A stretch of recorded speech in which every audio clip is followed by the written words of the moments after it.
Hello and welcome to my channel. In this video I'm going to be sweeping my conservatory roof. Now I know that might sound a bit boring, but please stay tuned because I think you'll find it more interesting than it initially sounds. Now the challenge here is that the conservatory roof is quite large, so standing on a ladder and trying to reach the whole thing with a broomstick isn't really an option. So I've had to get a little bit creative and come up with what is probably quite a unique solution to this problem. So the solution I came up with was to use my radio controlled rock crawler and basically attach a broom to the front of it somehow and then drive it up and down and sweep the leaves off. So I'll be having a bit of fun whilst also doing a chore at the same time, which is a win-win. So here's my radio controlled rock crawler. It's a 1/10 scale Jeep Wrangler and it's actually made by a company called Absima. I think that's how you pronounce it. So it's quite realistic in the sense that it's got front and rear solid axles and nice chunky tyres. But yeah, so it's basically a rock crawler. It's designed for going off road, climbing over rocks and rough terrain. But the main advantage of using this is that it's got a good amount of sort of low speed control. So with a lot of RC cars, they're designed for just blasting around really, and that's not really ideal for sweeping my conservatory roof, but it can also go pretty fast as well. Now I've already removed the front bumper, which is normally attached there, but because I'm going to be using these attachment points, so let's work out a way of mounting the broom head onto the front of the car. Right, so to make the custom parts for this project, I'm going to be using a piece of software called Fusion 360. So I've made a start. What we've got so far is the main block that's going to attach to the front of the chassis, like I was just showing on the rock crawler. So we've got our two holes in the block, which are going to slide over those two pins. So I'm not going to go into too much detail with what I'm doing here, but I am just going to show a brief overview just to give you a general idea of how I'm actually creating the shapes that are going to form the actual parts of this attachment. Okay, so I'm now going to make a sketch on the surface of this block. So first I'm going to make a center line in the middle of the part, so starting with just a normal line and then convert it to a center line. I'm then going to draw a rectangle on the left here, starting in the very upper left corner, and just specify its width. I'm just kind of winging it here, so just an arbitrary number at the moment. So now we can do the mirror, so that basically copies that rectangle and pastes it sort of like equidistant on the other side of that line. So now we've got our rectangles, one at either end. So now we can extrude those rectangles to turn them into actual 3D features. So within the extrude tool, we just select the rectangles, specify what length we want them to be, and then click OK. And as you can see, that's now created two features on our original block. So this is really the basics of 3D modeling. So you just simply create a sketch and then extrude a feature from that sketch. So I'm now going to do another sketch on this face, and this time, because we've already got a nice reference, I'm not going to bother mirroring. I'm just going to use the corner here as my reference, and once again we're just going to extrude those two exactly as we did before. Okay, so I'm just going to whiz through the rest of the design process now, but I'll be using the same techniques as the ones I've just shown. So I will also be using the extrude cut feature, which is basically used to remove material rather than add it. And what I will do in the near future is a sort of tutorial video on how to do 3D modeling in Fusion 360.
Okay, so that's the first iteration of the design process complete. So I think we're ready to 3D print some parts. So to 3D print a 3D model, what we need to do is save our model as an STL. Now an STL is basically just a file type that the 3D printer's software can actually understand.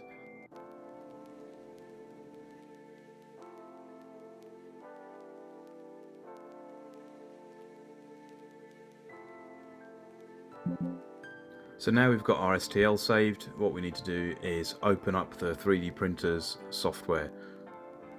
This software is also known as a slicer because it basically takes our 3D model and slices it into several different layers. So the first step is to import our STL file into the slicer. So this part is one of, I think, 8 parts in total which will form the whole mechanism.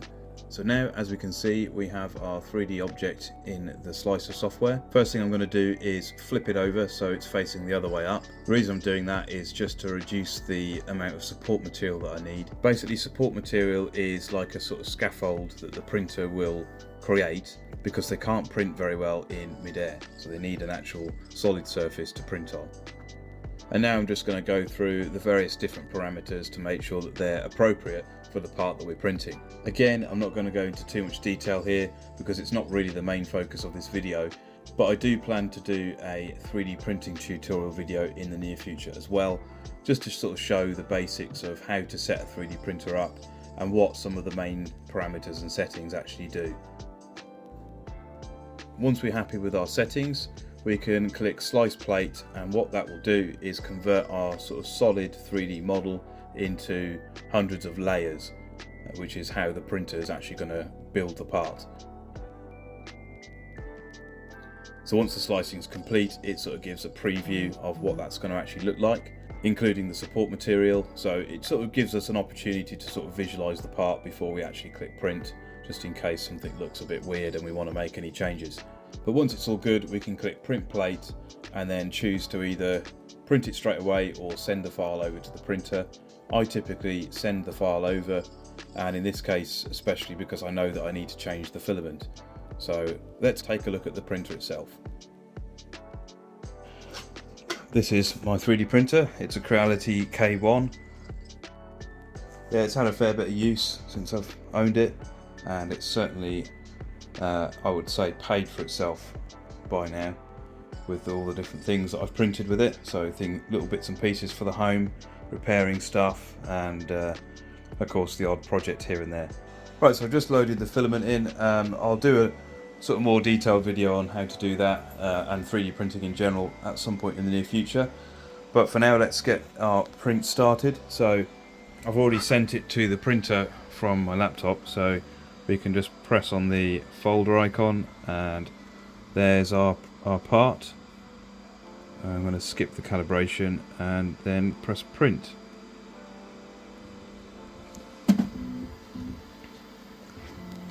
Then the printer will start doing its thing.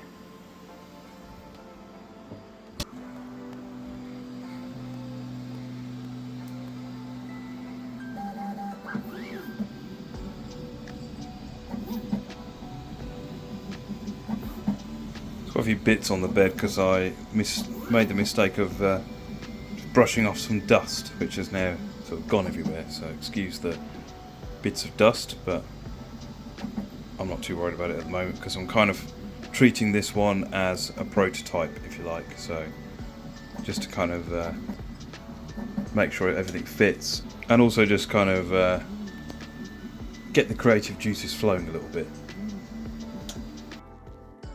So I just thought I'd show the time-lapse videos from the printer. So the printer records these whilst it is printing the part, and they're often interesting to watch, and also can be quite useful because if the print were to fail, then by watching the video you can potentially gain an understanding as to why the failure happened.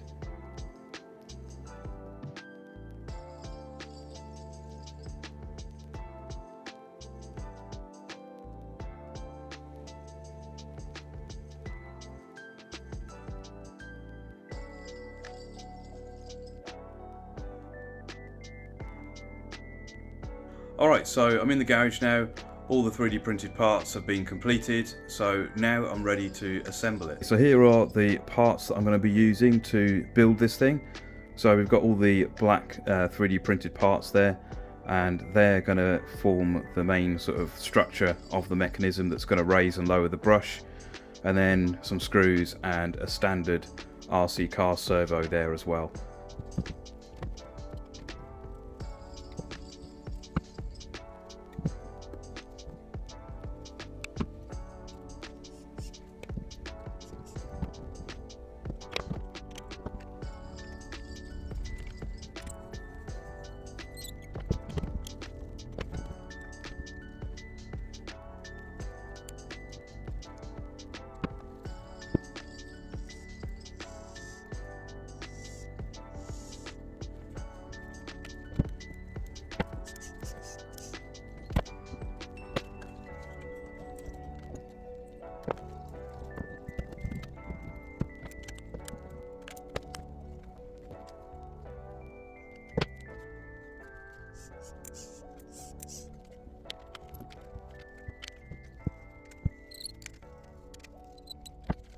Okay, so that is the finished mechanism that I will now attach to the front of the RC car. So it's basically just a simple 4-bar linkage mechanism, and obviously that servo is connected to the top axle, if you like, which has got an integrated lever. So of course, as the servo's arm, which is just in there, rotates, it pushes this linkage here up, and as this linkage pushes up, it pushes this lever up, which of course causes the axle here to rotate. And as I showed earlier, the ends of the axle have a square socket in either end, and then these arms have got like a square male connection, if you like, so that fits inside the socket. So of course, as the axle turns, it causes the arms to also rotate, and vice versa. So that's basically how it works. So the servo will be triggered by a button on the remote control. So I'm going to sacrifice the diff lock on one of the differentials, probably the front one, so that I'll either have it permanently open or locked. I don't know, probably leave it open just to retain some maneuverability, but essentially I'll be using that to control this servo. So I'll get this mounted up and show you how I'm going to actually connect this to the car in just a moment.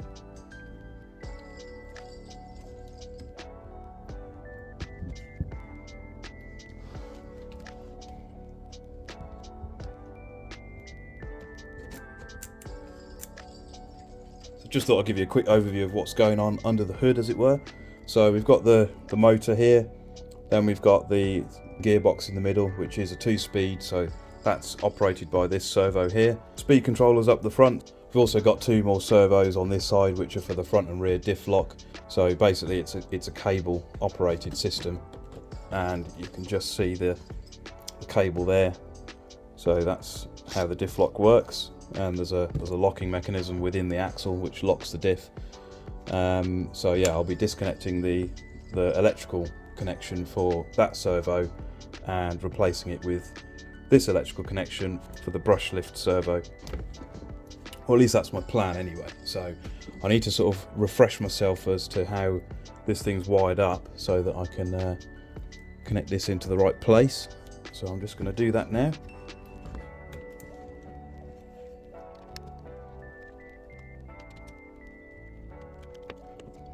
Okay, so this is the receiver. So this is controlling all the functions on the vehicle, really.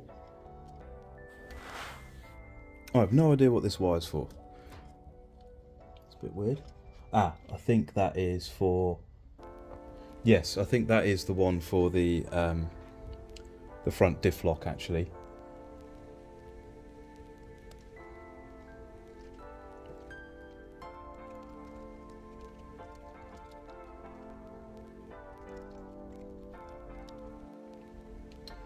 Alright, got the controller. So first step with any RC vehicle is always to turn on the controller first for safety reasons.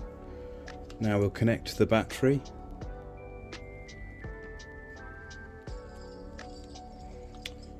and then switch it on. Okay, that's a good sign. So as we just saw, the broom or brush mechanism just raised. Now these buttons are normally for the diff lock, so hopefully. Okay, so I don't know if you can see over here, we've got the front diff lock is working and the rear diff lock is doing our brush raise and lower. So that's fine, but I think what I would rather have is I'd rather have control of the rear diff and leave the front diff either locked or unlocked, whichever. So I'm gonna switch the connections over and then we'll test it again.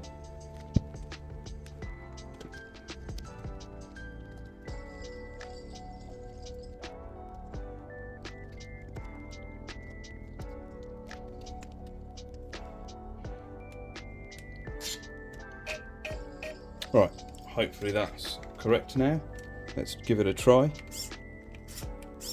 Yeah, so that's working.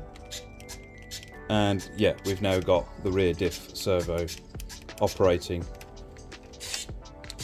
Still got gear shift, so that's good. Steering works okay. And we have throttle. Okay, so everything's working as intended. So I can start putting everything back together now, get this wiring sorted out.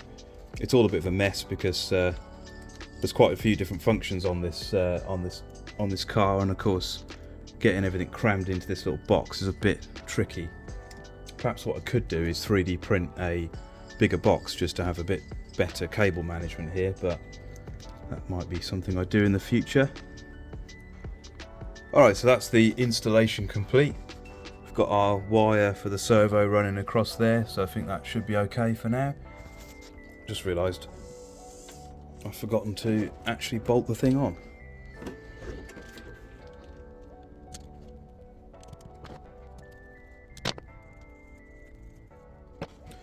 Okay, so now that's the mechanism installed. It's nice and secure. The movement you can see there is just the play and sort of the linkages and everything. But yeah, I think we'll get the broom head installed and then we're ready to give it a test. So this is the broom head I'm going to be using. It's just a normal broom.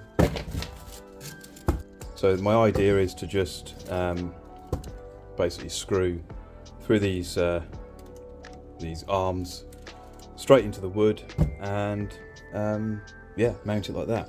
I've already pre-drilled the holes just to make it slightly easier. So I'm just going to gently lower this first.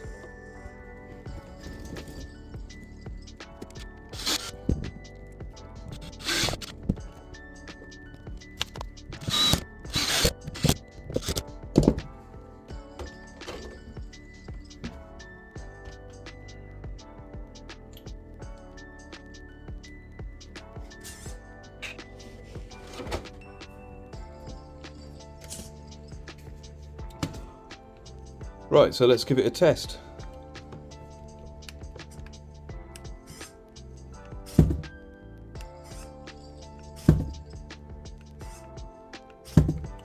Okay, so that seems to work okay. I do think the servo struggles a little bit because it doesn't really have much mechanical advantage over the broom, so it's kind of probably nearing its limit. And we're also not running it at its maximum voltage either, so sort of two things working against it there. But hopefully it should be fine for what I want it to do. In fact, I think it's just given up. It seems as though if it comes under too much load for an extended period of time, it sort of shuts itself down. But yeah, it seems to work okay after sort of resetting it. But essentially, I'm only going to be lifting the broom to navigate the ridges in the roof and to also sort of when I'm reversing, so the broom won't need to be raised for too long really. But yeah, I think in the future I'll probably revise this design a little bit just to give the servo a little bit more leverage over the broom head. So that'll be for a future update. Okay, so now everything's mounted and working, it's time to give this thing a bit of a test.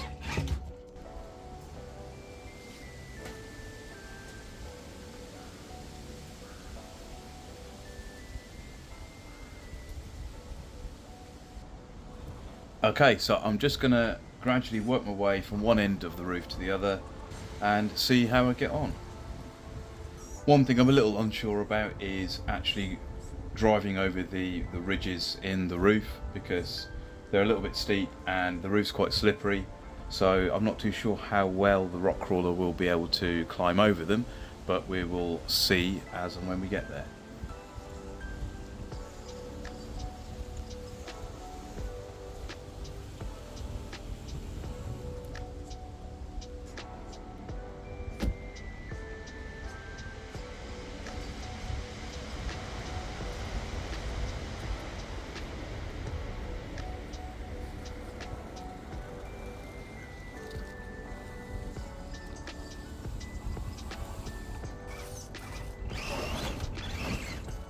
Just about made it over that one with a little bit of, as Jeremy Clarkson would say, speed and power.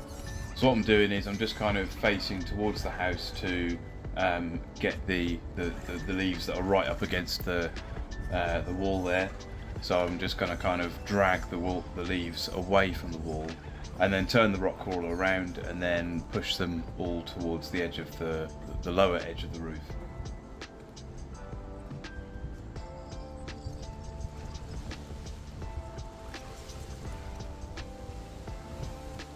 And so far so good, it seems to be working pretty well. The only issue I can see is the fact that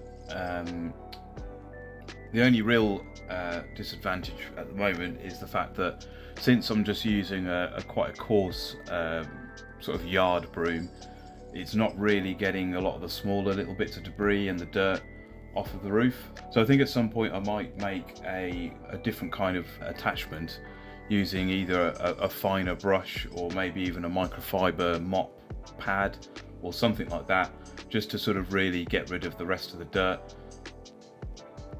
But I mean, my main goal here was to remove the leaves and the moss, and it's doing a pretty good job of that so far. There's the odd leaf here and there that's left behind, but I'm not too worried about that.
Okay, so that's the end result of the sweeping. I think, as you can see, it's worked really well actually. I was a bit worried that the rock crawler wouldn't have enough grip, but clearly that wasn't a problem. Alright, so I think that was a successful little project. I'm quite pleased with how it turned out in the end. I think it worked pretty well. If you enjoyed the video, then please do give it a thumbs up. And if you want to see more from me, then make sure you're subscribed, and also check out the other videos already on my channel. So thanks for watching guys, and I'll see you again soon.